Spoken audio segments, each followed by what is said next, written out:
չի վերաբերվում, դա ոչ մեկին չի վերաբերվում, հավատքը, քրիստոնեությունը որևիցե մեկի մենաշնորհը չէ, ինչպես եկեղեցին որևիցե մի քաղաքացու եւ իր եղբոր եւ իր շրջապատող մարդկանց մենաշնորհը չի, ժողովուրդ, եկեք դուրս եկեք այդ բանից, հերիքա նույնականացնեք, ես ազգային ժողովի նախագահն եմ, բայց դա չի նշանակում, որ ես ազգային ժողովի ամեն մի կառույց իր կանոնակարգ ունի, ես ուրախ եմ իր կանոնակարգ ունի, Ռուզան ջան, եթե մենք իրար հետ հավաքվենք իմ սենյակում, եթե մենք հավաքվենք իմ սենյակում եւ աղոթենք իրար հետ, ինչ խնդիր կա, Բա ինչի մասին է խոսքը։ Եկեղեցու կանոնակարգ գոյություն ունի, արարողություններ անցկացնելու ձև գոյություն ունի։ Լսի, թող եկեղեցու կանոնակարգը եւ եկեղեցու այն ներկայացուցիչները, որոնք դրա հետ վերապահումներ ունենան, իրենց կարծիքը ասեն։ Ուզում հասկանամ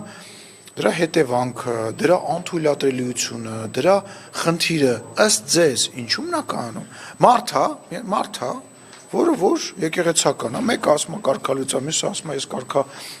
չեմ ընդունում, որ ինձ կարգալույց անել, ասում է ես ուզում եմ աղոթել, ես էլ ասում եմ ես ուզում եմ այդ աղոթքին ներկա գտնվեմ։ Հիմա ուզում հասկանամ ես ամեն ինչի մեջ այդ ձեր ասած խմբակի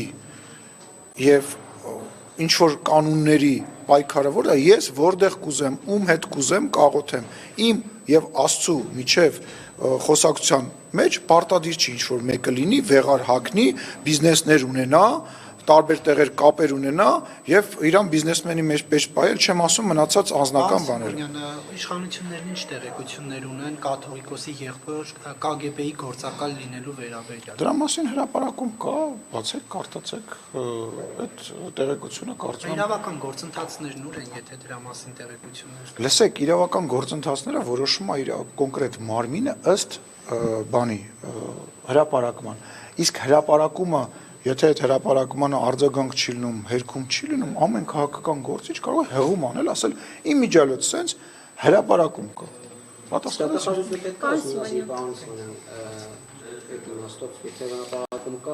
Ես չեմ ուզում մտնեմ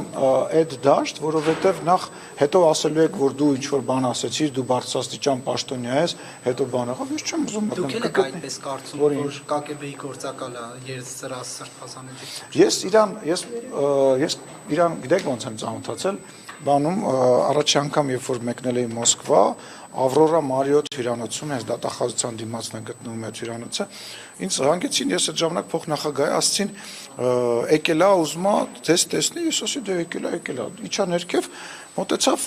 ասեց ցուղթ էր A4 ֆորմատը, ասեց բարև ձեզ, ասեց մի հատ սա կստորագրեք,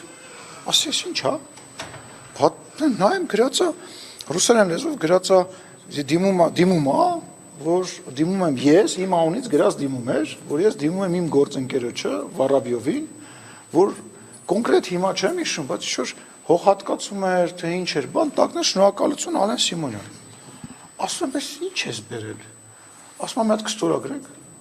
Այսինքն ես իմ այդ մարդու մասին իմ առաջի տպավորությունը եղել է դա, ես այդ թուղթը ճղեցի, ասի, բայց մի սուրբ եկեղեցի էին ուզում կառուցել այդ հողով։ Հարկելիս հիմա ինչքան էլ լավ բան լինի, բայց ասենք այդ ինչ հա, ինչ վերաբերում է իր մասին, ասում եմ, իմ մասին իր տպավորությունը տենց հա գործակալի էր թե ոչ։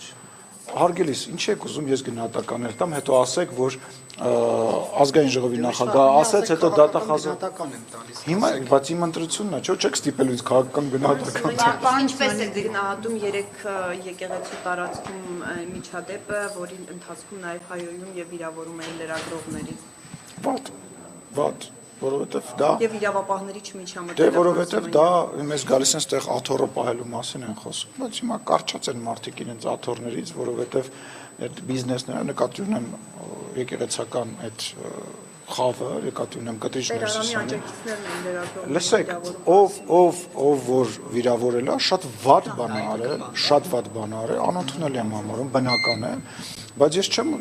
նենց չէ որ ես Տեր Արամի կողմնակիցն եմ կամ այն մյուսի կողմնակիցն եմ, դա process է, որին ես հետևում եմ, որպես քաղաքացի, որպես հավատացյալ, ես հետևում եմ, ես իմ կարծիքը ունեմ դրա վերաբերյալ, իմ կարծիքը այն է, որ այն ինչ որ կատարվում է եկեղեցում, նաև այն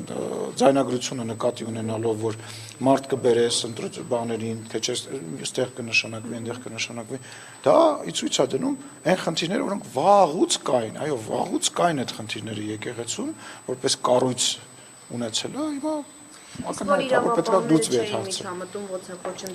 Ես անկեղծ չեմ տեսել, բայց կրկնում եմ, լրագրողի նկատմամբ յուրաքանչյուր բռնություն անարգալից վերաբերվում, մենք հոդվածել ունենք դրա հետ կապված, քրեական գործ լիներ ըստ Պետք է նայեմ Շողիկ ջան, չեմ նայել, կրկնում եմ, կգտնեն, թողանեն, ինչի մի մցրեք ինձ իրավաբանների դաշտ, ես կարամ որպես ասում եմ գնահատական եմ տալի լրագրողի յուրաքանչյուր, ես լրագրողների հետ նես չի, որ միշտ հարթ եմ, բայց այնուամենայնիվ լրագրողի գործունեությունը խոչընդոտել Դավիթ Համբարձումյանի Քանի որ ինքը Ռուսաստանում է գտնվում, եթե դատական գործ են տանում ու չկա բացակայելու արգելք, դա խնդիր չի, իրավապահ համակարգը արդյոք պատշաճ է։ Ես դրա մասին խոսեցի, ես մի քիչ դուք ուշ եկաք, ես ասացի իմ համար օրինակ զարմանալի է, որ չեն բաց թողել ինքը ոնց է հատել գնաց իմ համար այս պրոցեսի մեջ հարցը դա։ Նորություն չպետք է լինի ձեր իշխանության համար միշտ էլ այդ խոշոր ցկներին հաջողվել է երկրից դուրս գալ, հետո նոր իմացանք, որ վայ գնացին։ Նարեկ ջան, խնդիրը կանում է նրանում, որ դուք ինձ քաղաքական գործիչին, չգիտեմ, մեր խմբակցության ղեկավարին, վարչապետին եւ դատական իշխանության դատավորին նույնականացնում են։ Այդ նույն տրամաբանությամբ շատ ու շատ մարդիկ կան եւ շատ վճիրներ կան, որոնք օրինակ նույն Ռոբերտ Քոչարյանի հետ կապված, Սերժ Սարգսյանի հետ կապված, իրենց մերձավորների հետ կապված, որոնց հետ կապված մենք էլ դժգոհություն ունենք եւ ասում ենք ոնց կարելի է որ օրինակ այս մարդը հիմա դուրսն է, այս մարդու հետ կապված որոշումը սենց է կա։ Մի նույնականացել չկարողացել բարեփոխումներն այնպես անի արդարադատության ոլորտում, որ այդպիսի խնդիրներ չլինեն։ Ես ձեր հետ համաձայն եմ, իշխանությունը խնդիր ունի եւ բարեփոխումները շարունակվում են եւ բարեփոխումների հետ կապված իրոք խնդիր կա դատական համակարգում եւ բոլորս դրա մասին գիտեն, բայց միևնույն ժամանակ պետք է բան անենք, արձանագրենք, որ կան լավ դատավորներ, կան կայացած դատական մարմիններ եւ բաներ, ասենք, պետք չի միանշանակ ամեն ինչը սևով բան անել, լղոզել։ Պարոն երեքը պարտանում եք ձեր խմբակցության փոխնախագահ Արտեմ Ռուբինյանը ասում էր, որ տեսեք ինչքան ընդդիմադիր համայնքապետեր դեռ կան աշխատում են, անմիջապես հաջորդ օրը Դավիթ Համբարձումյանը կալանավորվեց, այսինքն սպասենք այդ ցուցակի հաջորդ։ Չգիտես կալանավորվում է Ռուսաստանում։ Ուզում եմ ասեմ, որոշում վճիռը հայո։ Դա եւս մեկ ապացույց է, որ նույնիսկ ազգային ժողովի փոխոսնակ վարչության անդամ Ռուբեն Ռուբինյանը տեղյակ չի արկա իրավական process-ներից հակառակ պարագայում ինքը առնվազն դա չէր ասի ու երկրորդը կրկնում եմ ես արդեն մի տեսախցիկի ներկայությամբ դա արեցի հիմա նորից եմ ասում մնացած բոլորի համար բոլոր այն անձինք ովքեր որ կասկածվում են գողության սպանության մնացած քրեորեն պատժելի հանցագործությունների մեջ դիմում գրեք հանրապետական կուսակցություն եւ դրանից հետո ներկայացրեք դա կամ դաշնակցություն եւ դրանից հետո ներկայացրեք ազատ ներկայացրեք դա որպես քաղաքական հետապնդում այս ինչ տրամաբանություն է այսինքն այդ մարդը որ տես ջիպից դուրս երեք հեղափոխության ժամանակ մարդ էր տշում մարդ էր խփում բաներ անում այդ բան դուք ուրիշ հարց տվեք գնացեք Սերժ Սարգսյանին հարցրեք ասեք իսկ ինչի Տիգրան Աբրահամյանին, Հայկ Մամիջանյանին, Արմեն Աշոտյանին չեք ներկայացրել, այն մյուսին չեք ներկայացրել որպես տեխնացու այդ տաղուն ով էր ճանաչում իր մասին միակ տեղեկությունն էր որ միտինգի ժամանակ մարդկանց հարձակվել բանը Սերժ Սարգսյանը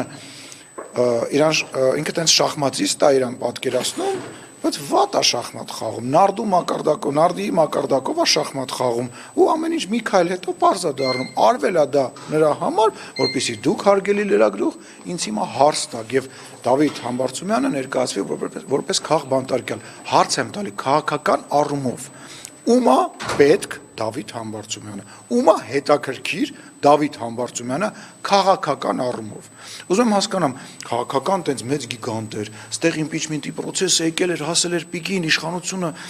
ის ինչեր եք խոսում ասենք հասկացա հարցը տվեցիք բայց եկեք հարգենք մարդկանց Պարոն Սիմոնյան այդ առումով եւս մի բան ասում են 6 տարի հատուկ թե 6 տարի 3 ամիս որոշել որպեսզի համաներում չկիրառվի ասենք դա էլ է քաղաքական հրահանգով է Ես բայց կարա չէ ինքը այդ որը վճռը բողոքարկի դե բա ինչ եք ուզում թող գնա բողոքարկի ինչ եք հիմա մտել այդ դատական process-ի մեջ բան գալիս ասում եմ ումա պետք Դավիթ Համբարձումյան քաղաքական առումով խնդրում եմ բա եկեք ծուռը նստենք դուզը խոսանք impeachment-ի ենթադրենք impeachment-ի գործընթաց նույնիսկ չեն կարողանում իրանք քվեարկեն իրանք չեն քվեարկում իրանցով Քոչարյանի թիմը եւ Սերժի թիմը չի քվեարկում չեն կարողանում Դավիթ փողոցում ժողովուրդ չկա 6 ամիս հետո ընտրություններ է ումա պետք Դավիթ Համբարձումյանը այսինքն ինքն էլ ոչ մի բան չէր արել տենց կտրտված կադրեր հրապարակվեցին, որտեղ ինքը բանի Գորյունի փողոցի վրա մարդած է։ Ուզում հասկանամ, AI-ով է սա։ դելով այդ AI-ին ինչ եղնում է, AI-ին են մեղադրում։ Սիվիկը պատվալ չունի։ Մերսի։